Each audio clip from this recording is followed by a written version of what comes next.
Pendant des siècles, les livres d'histoire nous ont raconté que le roi Henri VIII reposait paisiblement dans un caveau royal. Il se trompait.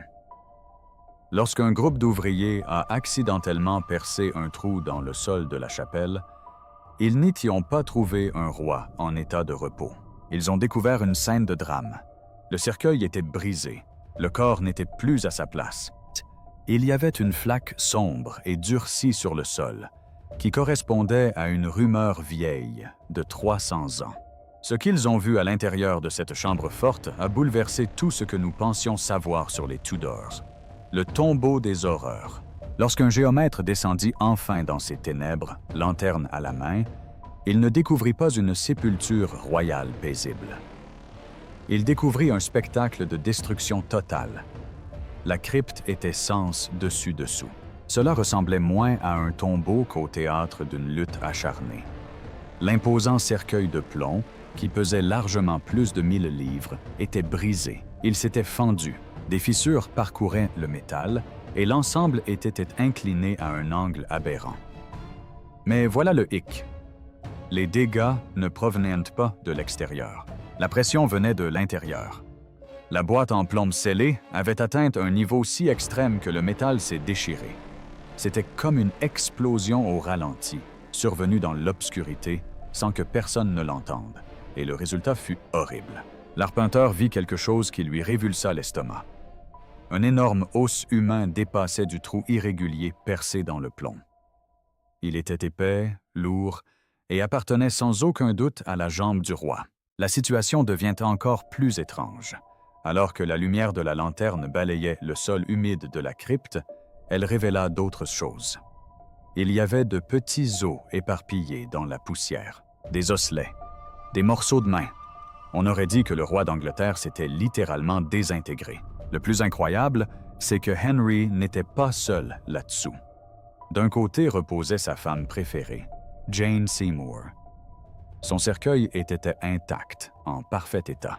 De l'autre côté gisait Charles Ier, le roi décapité. Son cercueil était vieux, mais il tenait bon. Henri était le seul à avoir été anéanti. C'était comme si son propre corps s'était retourné contre lui, même après la mort. L'époque des Tudors fascine, mais la réalité du tombeau d'Henri était macabre. Le géomètre remarqua une substance sombre et desséchée sur le sol, près des fissures du cercueil.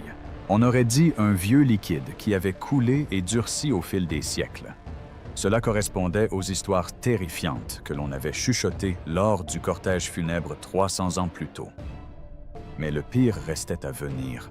Dans un coin du caveau, dissimulé dans l'ombre, la lumière révéla quelque chose qui n'aurait pas dû s'y trouver. Ce n'était ni Henry, ni Jane, ni Charles. C'étaient des restes tout à fait différents. Aucune plaque, aucun document, juste un amas d'ossements mystérieux dans le caveau royal le plus célèbre d'Angleterre. Cette découverte a transformé une simple étude historique en une affaire non résolue. Qui était cet intrus et comment Henri, l'homme le plus puissant de l'histoire anglaise, s'est-il retrouvé dans un cercueil brisé au milieu d'une salle bondée? Pour comprendre comment les choses ont pu tourner aussi mal, il faut remonter au début. Il nous faut examiner les derniers jours du roi, car le cauchemar n'a pas commencé dans le tombeau. Il a commencé alors qu'il respirait encore.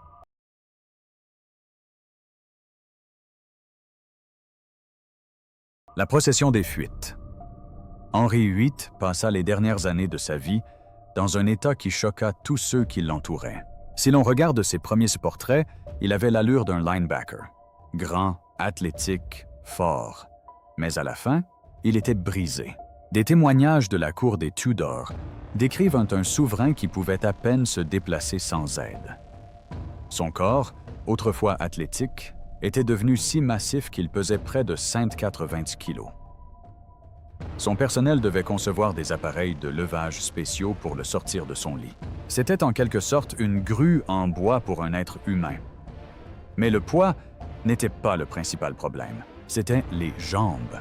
Ses jambes étaient couvertes d'ulcères profonds et sointants qui refusaient de guérir. Cela était probablement dû à une mauvaise circulation sanguine ou peut-être à un diabète de type 2, bien que les médecins de l'époque n'en aient aucune idée. Ils savaient seulement que la situation était grave. D'après des témoins oculaires, l'odeur des plaies infectées était insupportable. Son odeur emplissait les pièces entières avant même qu'il n'y entre. On pouvait sentir le roi arriver avant de le voir. Certains médecins ont suggéré par la suite qu'il aurait pu souffrir d'une maladie métabolique ou d'une affection génétique appelée syndrome de MacLeod. Cela pourrait expliquer la prise de poids, les problèmes de jambes et même la paranoïa qui l'a poussé à décapiter tant de personnes. Mais cela reste une hypothèse. Ce qui est certain, c'est que son corps se détériorait rapidement. Il vivait dans la douleur constante. Plusieurs courtisans écrivirent qu'il semblait proche de la mort, bien avant son dernier souffle. À la mort d'Henri, en janvier 1547, les embaumeurs furent confrontés à un véritable cauchemar. L'embaumement à l'époque Tudor n'était pas une science exacte. C'était plutôt une méthode traditionnelle. On utilisait des épices, des huiles, de la cire et plusieurs couches de lin pour tenter d'empêcher la décomposition du corps. Mais le corps d'Henry se dégradait déjà de son vivant. Les fluides, l'infection, son poids même, c'était trop lourd pour les méthodes rudimentaires dont ils disposaient. Ils firent de leur mieux. Ils l'enveloppèrent dans un linceul ciré et le scellèrent dans un gigantesque cercueil de plomb. Le plomb était le matériau de référence pour les rois, car il était censé tout retenir, l'odeur, les liquides et les gaz. Ils ont soudé les joints pour les rendre hermétiques. Mais voilà le problème avec les récipients hermétiques et la décomposition des matières organiques. Cela crée du gaz, beaucoup de gaz. Et si ce gaz n'a nulle part où aller, la pression augmente. Le cercueil s'est transformé en bombe. Les problèmes ont commencé pendant le cortège funèbre. Le plan était de transporter le corps de Londres au château de Windsor. Le voyage était long et les routes chaotiques. En chemin, le cortège fit halte pour la nuit à l'abbaye de Sion. Cet édifice religieux avait été terriblement malmené par Henri VIII durant son règne. D'après plusieurs témoignages, un événement troublant s'est produit cette nuit-là. Le cercueil était placé au milieu de l'église. Dans le calme du soir, des bruits étranges ont été entendus provenant du cercueil. Des craquements, des gémissements. Puis, ils virent un liquide sombre, suinter des soudures et s'accumuler sur le sol en pierre. Le pire était à venir. Certains chroniqueurs affirment que des chiens errants se sont introduits dans l'église. Avant que quiconque puisse les arrêter, ils se sont mis à lécher le liquide qui s'était écoulé du roi. L'assistance était horrifiée. Ils y voyaient un châtiment divin. Une vieille prophétie annonçait que les chiens lécheraient le sang d'Henri, comme ils l'avaient fait pour le prince Achab. Que l'histoire des chiens soit véridique ou simplement un récit dramatique ajouté plus tard, elle témoigne de la panique générale. Ils savaient que le corps était instable. Ils ont nettoyé les lieux, refermé le cercueil du mieux qu'ils ont pu et se sont précipités à Windsor. Ils voulaient l'inhumer avant qu'il n'arrive quoi que ce soit d'autre. Henry fut placé dans un caveau provisoire au centre de la chapelle. Ce lieu n'était pas destiné à y rester définitivement. Il devait déménager. Jane Seymour l'attendait déjà en bas. Mais tandis qu'il descendait dans l'obscurité cette énorme boîte de plomb qui fuyait, une inquiétude sourde se faisait sentir. Certains employés estimaient que l'enterrement avait été précipité. Ils craignaient que le plomb ne s'affaiblisse déjà. Mais ils ont abaissé la dalle de pierre et se sont éloignés. Ils pensaient que le problème était résolu. Ils ignoraient que la pression à l'intérieur de cette boîte continuait d'augmenter. Et tandis que le corps d'Henry causait des problèmes sous terre, une histoire encore plus étrange se déroulait à la surface. Il s'agissait du tombeau qui lui était destiné. Celle qui a disparu. Le tombeau qui n'a jamais existé. Henri VIII ne voulait pas simplement un tombeau. Il voulait un monument qui éclipserait toutes les autres sépultures royales d'Angleterre. Son ego était démesuré et il souhaitait que sa dernière demeure en soit le reflet. Son père, Henri VII, possédait une magnifique chapelle à l'abbaye de Westminster. C'était joli, élégant et respectueux. Mais cela ne suffisait pas à Henry. Il voulait quelque chose de plus sombre, de plus imposant et de plus intimidant. Il voulait un tombeau qui rappellerait au futur roi que nul n'avait jamais égalé sa puissance. Et pour l'obtenir, il ne l'a même pas conçu lui-même, il l'a volé. Le cardinal Wolsey fut jadis le bras droit du roi. Il était incroyablement riche et puissant. Wolsey s'était fait construire un tombeau somptueux. Il engagea des sculpteurs italiens, acheta le meilleur marbre noir et conçut une œuvre véritablement spectaculaire. Mais lorsque Wolsey échoua à obtenir le divorce d'Henry, le roi se retourna contre lui. Wolsey perdit tout, jusqu'à son tombeau. Henry contempla le monument inachevé du cardinal et déclara « Je le prends ». Mais, fidèle à lui-même, il le jugea trop petit. Il commanda un nouveau projet, une sorte de tombeau Wolsey démesuré. Il la voulait gigantesque. Il prévoyait de la surmonter d'une statue équestre grandeur nature, recouverte d'or. 644 statues en laiton devaient l'entourer. Imaginez un peu, 144 statues. L'endroit aurait été bondé de saints, d'anges et de prophètes, tous contemplant Henri. Des ateliers disséminés dans toute l'Angleterre ont passé des années à fabriquer les pièces de cet édifice. Ils ont coulé des chandeliers en bronze qui pesaient des centaines de kilos. Ils ont sculpté des piliers finement ouvragés. On fit réaliser une effigie grandeur nature du roi de son vivant afin que son visage soit parfait. Elle devait devenir la 8e merveille du monde.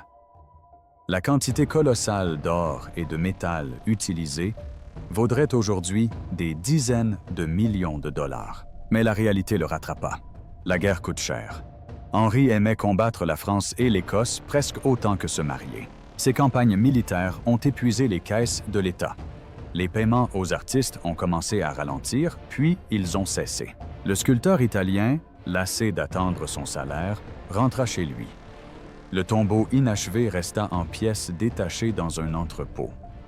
C'était comme un gigantesque jeu de Lego que personne ne savait comment terminer. À la mort d'Henri, son testament donnait des instructions précises quant à l'achèvement du tombeau. Il supposait que son fils Édouard s'en chargerait. Mais Édouard mourut jeune. Puis vint la reine Marie. Elle avait ses propres problèmes. Puis vint la reine Élisabeth Ière. Financière, elle regarda le tombeau inachevé et coûteux de son père et dit « Non merci. Qu'est-il donc advenu du plus grand tombeau de l'histoire anglaise? Il a été vendu pièce par pièce. Quant au socle en marbre noir, il a finalement servi, des siècles plus tard, de tombeau à Lord Nelson, le héros naval. On peut d'ailleurs l'admirer aujourd'hui dans la cathédrale Saint-Paul. Les statues de laiton, fondues, l'or, récupérées. Le monument censé immortaliser Henri a été recyclé. Il a tout simplement cessé d'exister. Cela signifiait que Henri était coincé. Il était toujours dans ce coffre-fort provisoire à Windsor. La solution temporaire était devenue permanente par accident. Il fut laissé dans une fosse trop petite pour son ego et, apparemment, trop petite pour son cercueil. Et comme si le chaos et l'encombrement ne pouvaient être plus grands, une crise politique y amena un nouvel hôte. Un roi mort allait être introduit clandestinement dans le caveau d'Henri en pleine nuit. L'intrus dans l'obscurité. Avance rapide d'environ 100 ans. Nous sommes en 1649. L'Angleterre est en proie au chaos. On vient de décapiter le roi Charles Ier.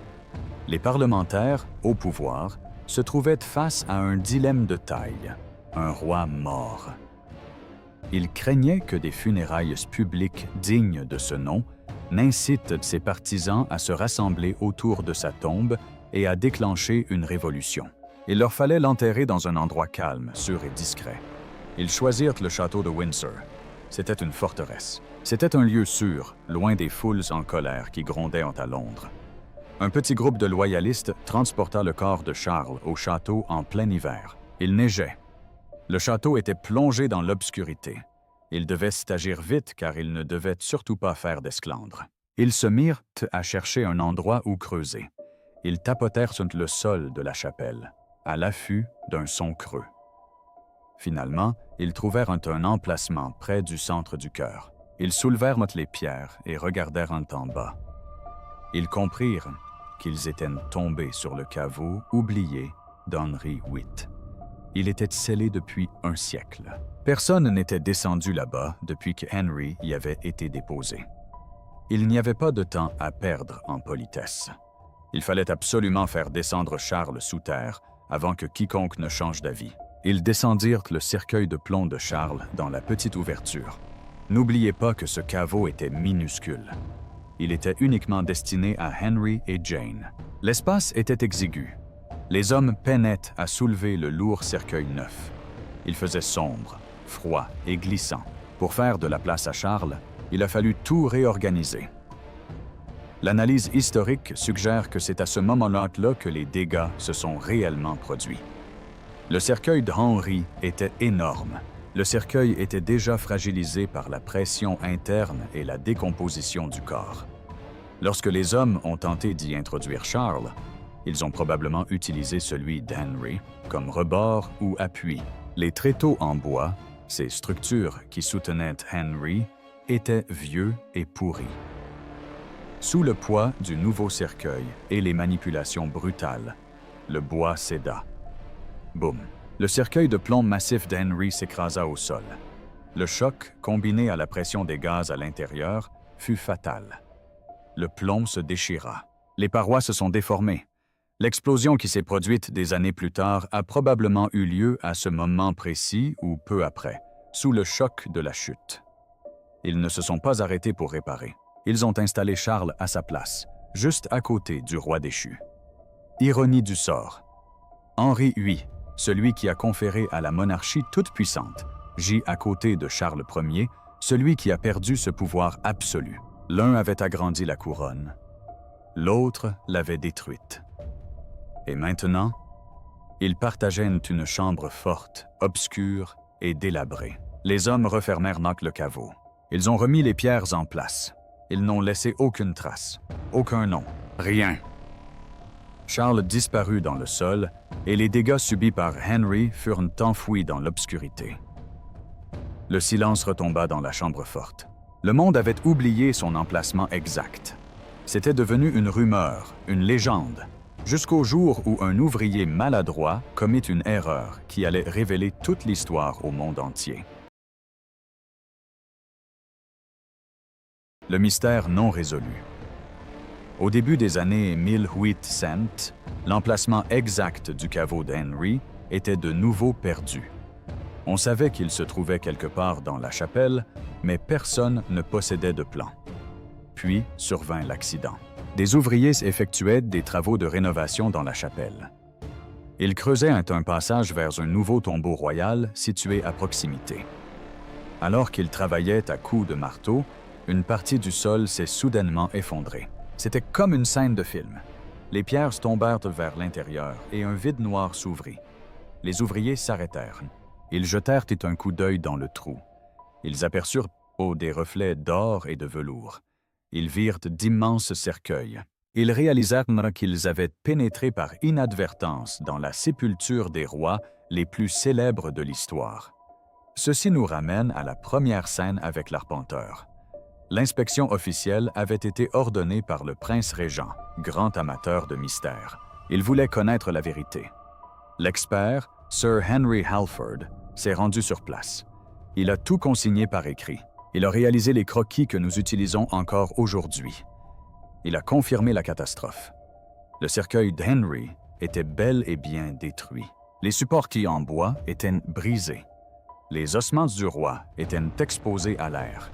Halford en ramassa même un. Il a décrit l'objet comme faisant partie de la jambe. Il a remarqué qu'un morceau de muscle y était encore attaché, ce qui est incroyable après 300 ans. Cela prouve que le joint étanche a fonctionné un certain temps avant que le cercueil n'éclate. Mais un détail est souvent omis des livres d'histoire. Un détail qui laisse perplexe. Lors de la rénovation, avant que la chambre forte ne soit refermée, certains pensent que des souvenirs ont été emportés. On raconte qu'un morceau de vertèbre d'Henry aurait été volé. Certains disent qu'un os de doigt a disparu. C'était une autre époque. L'archéologie relevait moins de la science que de la chasse au trésor. Finalement, la crypte fut réparée et les ossements replacés dans le cercueil. Le plomb n'a pas été remis en place, mais le bois a été réparé. Ils ont refermé la dalle de pierre et gravé une inscription sur le sol afin que personne ne le perde à nouveau. Mais le mystère des ossements supplémentaires demeure. Vous souvenez-vous des troisièmes serestes découverts par le géomètre? Ces ossements épars? Certains historiens pensent qu'ils appartiennent à un très jeune enfant. Peut-être un enfant royal décédé et dont la dépouille aurait été déposée là par mesure de sécurité. D'autres pensent qu'il pourrait s'agir des ossements d'un prêtre enterré à cet endroit des siècles avant même la construction de la chapelle, et que les ouvriers auraient simplement remis dans la crypte lors du creusement du caveau pour Henri. C'est une affaire non résolue qui ne le sera probablement jamais, car la famille royale autorise rarement les exhumations. Mais voici ce qui hante les esprits. Ceux qui regardent cette vidéo en quête d'un mystère profond devraient y réfléchir. Et si un détail crucial nous échappait? On suppose que les dégâts sont uniquement dus au gaz et à la gravité, mais certaines théories suggèrent que la crypte a été perturbée à plusieurs reprises. Des pilleurs de tombes auraient-ils pu tenter d'y pénétrer? Quelqu'un a-t-il essayé de dérober les bijoux avec lesquels les rois étaient souvent enterrés? En réalité, Henri VIII a passé sa vie entière à vouloir être l'homme le plus grand, le plus fort et le plus intouchable de la terre. Il s'est même converti pour y parvenir. Il y fit construire des palais. Mais au final, il n'obtint pas le monument colossal. Il n'obtint pas la gloire éternelle. Il a eu droit à une chambre exiguë sous le plancher. Son cercueil était trop petit pour le contenir. Et ses funérailles furent bâclées, interrompues et chaotiques. C'est un rappel que, quel que soit notre pouvoir, la nature finit toujours par reprendre ses droits. Le roi qui rêvait d'être un dieu n'est plus qu'un amas d'ossements dans un cercueil brisé. Alors, pensez-vous que Henri méritait cette fin tragique? Ou était-ce une véritable tragédie? Et à qui pensez-vous que ces ossements mystérieux appartiennent?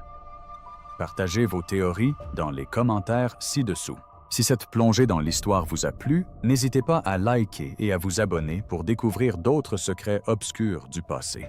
Merci d'avoir regardé.